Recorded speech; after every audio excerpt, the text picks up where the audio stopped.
Seja bem-vindo a mais esta reflexão a respeito das afeições religiosas, obra produzida pelo teólogo Jonathan Edwards em 1746. No vídeo anterior, nós falamos sobre os dois primeiros sinais confiáveis de uma genuína experiência espiritual. E o primeiro sinal que ele aborda é que as afeições religiosas, as santas e graciosas afeições, elas são divinamente dadas. É o Espírito Santo que produz no coração daquele que nasceu de novo o surgimento dessas santas afeições. Isso quer dizer que na medida em que o cristão genuinamente nascido de novo tem uma experiência com Deus, ele manifesta essa afeição religiosa como uma dádiva do Espírito Santo. O segundo sinal é que este, que é objeto dessa experiência divinamente dada, produzida pelo Espírito Santo, ele demonstrará em sua vida, em sua atitude, uma atração por Deus e pelos caminhos de Deus, por amor a Deus e aos seus caminhos. O terceiro sinal confiável de uma verdadeira experiência espiritual é que a pessoa que é objeto dessa experiência genuína produzida pelo Espírito Santo, ela passa a evidenciar um amor pela santidade divina. Ou seja, ela passa a valorizar, a ver com outros olhos a santidade do ser divino. Em 1722, quando ainda era um professor auxiliar em Yale, Jonathan Edwards escreveu um sermão chamado O Caminho da Santidade. Neste sermão ele define o que para ele é santidade. E essa definição ela permanece até o final de sua vida. Todas as demais obras que a gente tem acesso, tanto as obras como também seus sermões, vão evidenciar que ele manteve essa definição. E o que é santidade para ele? Para ele, santidade, primeiramente, é excelência moral. E por excelência moral, ele quer dizer algo que é divinamente dado, uma concessão de Deus àquele que nasceu de novo. De maneira que não existe uma santidade humanamente produzida. Porque qualquer melhora no comportamento, seja por meio de hábitos, de conhecimento, de prática, de percepção humana, nunca será excelência moral. Poderá ser uma melhoria moral, um aperfeiçoamento, um requintar de alguma coisa que nós possamos apresentar pelo nosso comportamento mais nobre, mais delicado, mais rebuscado. Todavia não será excelência moral, porque a excelência moral ela é uma dádiva do Espírito Santo. E em segundo lugar, santidade é conformação de coração a Deus, aos caminhos de Deus, a Cristo e aos mandamentos de Cristo. Então, quando ele coloca que é uma conformação de coração, ele quer chamar a nossa atenção para o fato de que santidade é uma questão de interioridade. Nada tendo a ver diretamente com exterioridades, podendo se manifestar nesse sentido, mas a fonte é interna. E isso tudo é um reflexo daquilo que ele entende por santidade de Deus. A santidade de Deus é o adorno do caráter de Deus, é a beleza de Deus. E ele chama a atenção para o fato de que em muitos lugares, o salmista convoca o povo de Deus a louvar a Deus, não porque Deus fez coisas grandiosas, em alguns momentos sim, mas em alguns momentos ele diz louvai o Senhor porque Ele é santo. É a santidade de Deus que deve inspirar nossa adoração a Ele. Porque a santidade é essa excelência moral que pertence ao caráter de Deus. E é exatamente isso que Deus compartilha com os santos. E porque o Espírito Santo compartilha a sua santidade, é que os santos então são tornados santos. Nesse sentido que eles não produzem santidade por si, e a santidade não é uma produção humana. Por isso então, quando uma pessoa tem uma experiência genuína, ele passa a amar a santidade divina, a ter um apreço, um carinho todo especial para este aspecto, essa faceta do caráter de Deus. Notemos, por exemplo, a experiência de Moisés e do povo de Israel. Quando Deus manifesta-se glorioso no Monte Sinai, o povo de Israel tem medo de Deus e se afasta de Deus. E clama para Moisés: fale você conosco, não Deus, porque nós tememos por nossa vida.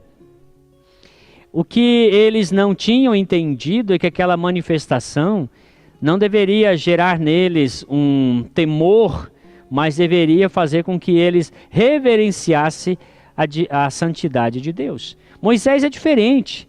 Moisés sobe ao monte, Moisés tem um tempo com Deus, e Moisés, quando volta daquele tempo com Deus, e tendo o povo feito o bezerro de ouro, ele percebe que a presença de Deus se afasta do arraial. Então o que ele faz?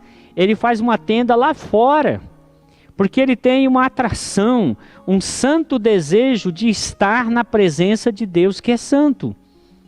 E é este amor pela santidade de Deus que o Espírito Santo produz em nós quando nos leva a ter uma experiência genuinamente espiritual.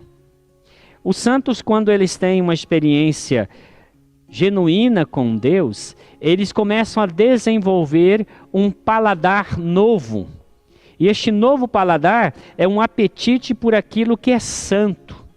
Ele começa a valorizar coisas que antes não valorizava. Ele começa a gostar do que antes não gostava. Se outrora ele tinha prazer no pecado, agora ele passa a ter aversão ao pecado. Ele passa a perceber que nele não há nada bom que ele possa apresentar a Deus, porque sabe, e isso ele vai sabendo cada vez mais que ele vai tendo experiências com Deus, de que não há nele nada que o recomende a Deus.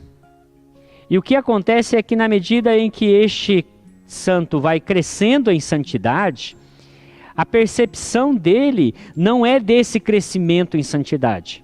A percepção que ele tem é da sua própria pecaminosidade. Quanto mais perto de Deus, menos consciente ele se torna de que está crescendo em santidade. Ele se torna mais consciente de sua pecaminosidade, como aconteceu com Isaías, quando vê a glória de Deus, como aconteceu com Pedro, quando Jesus aparece a eles ressuscitado à beira-mar. Pedro, ele se joga ao mar e ele pede a Jesus: afaste de mim, eu sou pecador. Essa consciência da pecaminosidade é um resultado da aproximação que o santo tem do Deus que é santo, 3 vezes santo, e ele não pode suportar tamanha santidade sem reconhecer a imensidão de sua pecaminosidade. O quarto sinal apresentado por Edwards é o que ele chama de iluminação interior. Ele quer dizer por iluminação interior dizendo o seguinte: na medida em que o cristão ele é objeto do agir do Espírito Santo, esse agir produz nele um novo sentido, um novo paladar, mas também produz nele uma nova percepção das coisas espirituais. A sua mente é iluminada. Não somente seu coração é aquecido, mas a sua mente é esclarecida. Nós temos a experiência, citada também por Edwards, a respeito daqueles cristãos no caminho de Emaús. Na medida em que Jesus ia falando com eles, seu coração era aquecido. O coração deles ficava aquecido pelas palavras de Jesus. Mas quando Jesus desaparece, eles têm uma percepção e uma compreensão daquilo que disse as Escrituras. É exatamente isso que o Espírito Santo produz em nós. Ele nos leva a compreender melhor o plano de Deus, o caráter de Deus, aquilo que a Bíblia diz a respeito de nós. E essa iluminação, ela acompanha ou é resultante de uma experiência genuinamente espiritual. O foco da experiência genuinamente espiritual não são as emoções, não são o despertar da consciência para alguma coisa que não seja aquilo que as Escrituras já revelaram a nós, aquilo que Deus já revelou aos santos que escreveram as Escrituras. Diferente de muitos que falavam sobre uma orientação na mente, uma percepção por meio de insights, que não se pode determinar a origem ou a natureza, Edwards diz que essa compreensão não é uma compreensão que simplesmente vai surgir sem deixar claro que é fonte o Espírito Santo. E também não é uma percepção dedutiva. Aquele que tem uma experiência com o Espírito Santo de Deus, ele passa a entender que os caminhos de Deus só podem ser compreendidos se revelados pelo Espírito Santo. Então ele começa a entender assim: eu tinha uma compreensão equivocada dos caminhos de Deus. Na medida em que o Espírito Santo me leva a ter uma experiência espiritual, mais e mais eu vou compreendendo o plano de Deus, o propósito de Deus e a veracidade das Escrituras. É neste momento que ele compreende mais do que os escribas, porque Jesus diz aos escribas fariseus assim: vocês leem as Escrituras, vocês examinam, vocês estudam, porque vocês acreditam que encontrarão nela a vida eterna.